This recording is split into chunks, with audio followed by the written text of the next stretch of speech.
আচ্ছা, আমাকে একটা কথা বলতো, ও যখন প্রথম এই বাড়িতে এসেছিল তখন তো আমাদের ছেলের বউ হিসেবে আসেনি। তো তার তার মানেটা কি? তার মানে শুধুমাত্র অর্চির বউ হিসেবেও আসেনি? ওর সঙ্গে তো আমাদের আরেকটা অন্য সম্পর্কও ছিল নাকি?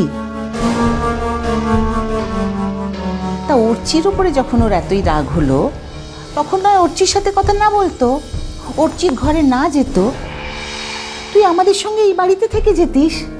দুম করে বাড়ি ছেড়ে চলে যাবার কি ছিল আমি তো বুঝলাম না। ওটাই তো অর্চি কিছুতেই মেনে নিতে পারেনি, না হলে ও নিজে গিয়ে বাহাকে ঠিক ফিরিয়ে আনতো।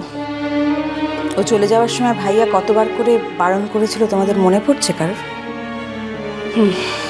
যাকে সাঁঝবাতি বলছি যে অর্চি কি করছে গো? অফিস বেরোনোর জন্য তৈরি হয়েছে নাকি?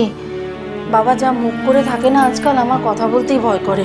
ছাড় তো, পেটের ছেলে তার সঙ্গে কথা বলতে নাকি ভয় করে? দেখ না, তখন বেরোবে, আমি কেমন ধরি ওকে, দেখ। ফোনে বারবার ডাক্তার বা হসপিটালের কারোর সঙ্গে কথা বলছে জানো, বারবার কোনো একজন পেশেন্টের খোঁজ নিচ্ছে। পেশেন্ট? পেশেন্ট আবার কি? কি জানি, ওর কেউ চেনা কেউ হবে নিশ্চয়ই।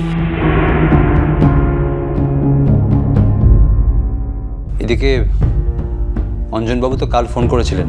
তাই নাকি? হ্যাঁ, জানতে চাইছিলেন যে আমরা কিছু করতে পারলাম কিনা, মানে ফাইনালি অর্চি যাওয়াটা আমরা আটকাতে পারলাম কিনা। আমরা তো সব পাপেট পাপেট পাপেট। আমরা যা বলবো তাও শুনবে না, কিন্তু ও যা বলবে সেটা আমাদের শুনতে হবে। শোনো বলুক, যে যাই বলুক আর বাহা যাই করুক না কেন, চলো আজকে আমরা একবার যাই। হ্যাঁ চলো না, আমাদের আর কিসে কি এসে যায় বলো তো। বুঝলে বাবু, তোমরা আপত্তি করো না জানো।